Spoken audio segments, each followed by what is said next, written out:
tout le monde, voici une capsule portant sur la racine carrée d'un nombre. Alors tout d'abord, allons voir les mots de vocabulaire relatifs à la racine carrée. Ici, vous pouvez voir qu'il est écrit que la racine carrée de 49 est égale à 7.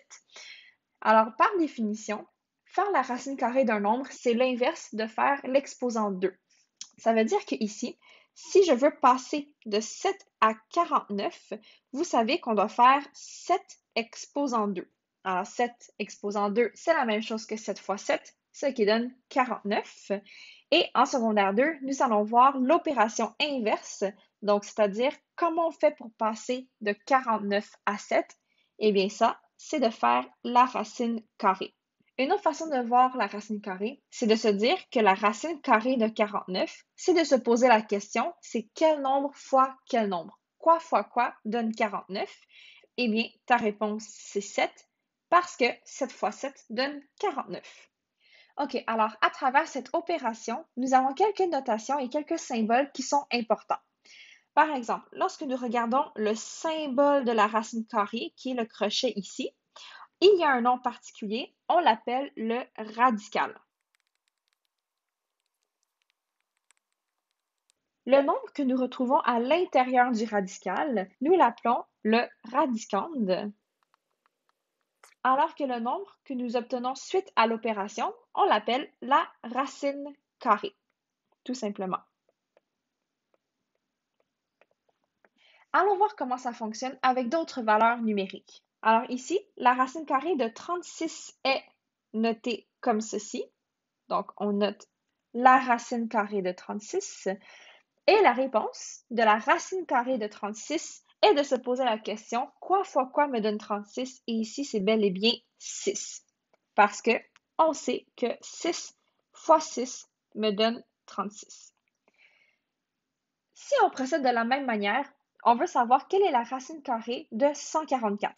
Alors ici, la racine carrée de 144, c'est 12. Parce que on sait que 12 fois 12 me donne 144.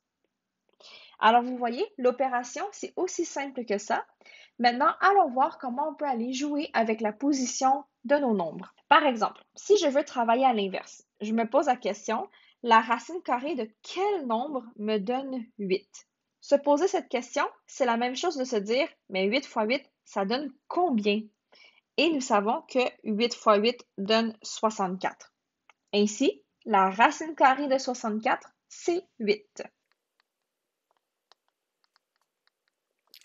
Maintenant, qu'est-ce qui arrive si nous sommes confrontés à une valeur numérique qui est avec un nombre décimal? Alors, depuis tout à l'heure, nous avons réussi à trouver la racine carrée des nombres mentalement parce que nous connaissons nos tables de multiplication. Par contre, lorsqu'on arrive avec des nombres décimaux, on n'a pas le choix d'aller utiliser la calculatrice si on n'est pas capable de le faire mentalement. Donc ici, sur votre calculatrice, vous allez aller retrouver votre symbole de la racine carrée, donc votre radical. Et en appuyant sur le bouton de votre calculatrice, vous avez tout simplement à aller indiquer le nombre 6,25 et puis la réponse que vous allez obtenir sera de 2,5 parce que 2,5 fois 2,5 est égal à 6,25. Et puis, dernier exemple pour toi, c'est de se poser la question, la racine carrée de quel nombre me donne moins 10? Alors, c'est la première fois qu'on est confronté avec un nombre négatif. Alors, rappelle-toi, pour passer de ma racine carrée jusqu'à mon radicande, je dois faire exposant 2. Ainsi, pour trouver ce qui se trouve en dessous du radical, je dois faire moins 10 fois moins 10. Et ce produit me donne 100. Ainsi, la racine carrée de 100 est égale à moins 10. Pourquoi cet exemple est particulier? Parce que remarquez bien, même si ma racine carrée est un nombre négatif, le radicande sera toujours positif. Donc, moins 10 fois moins 10 me donne 100. Et si vous avez un bon sens de l'observation, on aurait pu aussi dire que la racine carrée de 100 est le nombre 10 tout simplement, parce que nous avons aussi que 10 fois 10 me donne 100. Alors, pour chaque radicande, donc pour chaque nombre en dessous de ma racine carrée, nous avons deux réponses possibles. Parce que 10 fois 10 donne 100 et moins 10 fois moins 10 me donne aussi 100.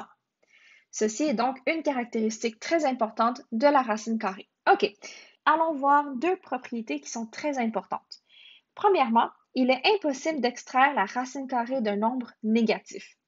Donc, il sera impossible d'avoir la racine carrée de moins 36 pour une raison très simple, parce que si tu te poses la question quoi fois quoi me donne 36, tu réaliseras qu'il n'y a aucun nombre qui respecte cette condition. On sait que pour obtenir 36, on fait 6 fois 6, mais ça donne 36 positifs. Et si j'essaie avec des nombres négatifs, par exemple moins 6 fois moins 6, mais ceci aussi me redonne un nombre positif. Il n'y a aucune manière que je puisse multiplier le même nombre par lui-même de sorte que ça me donne un nombre négatif. Alors, il est impossible d'extraire la racine carrée d'un nombre négatif. Deuxième propriété, la racine carrée d'un nombre peut être autant positive que négative, donc ça veut dire qu'il y a toujours deux réponses possibles. Et ça, je l'ai expliqué dans l'exemple précédent avec la racine carrée de 100. Donc ici, nous avons la racine carrée de 121 peut être soit 11 ou moins 11 parce que 11 fois 11 me donne 121 et parce que moins 11 fois moins 11 me donne aussi 121. Ainsi, le nombre en dessous de la racine carrée est toujours positif, mais nos deux réponses de la racine carrée peuvent être soit positives ou négatives. Et voilà, ceci est une petite capsule qui vous introduisait sur le concept de la racine carrée. Merci!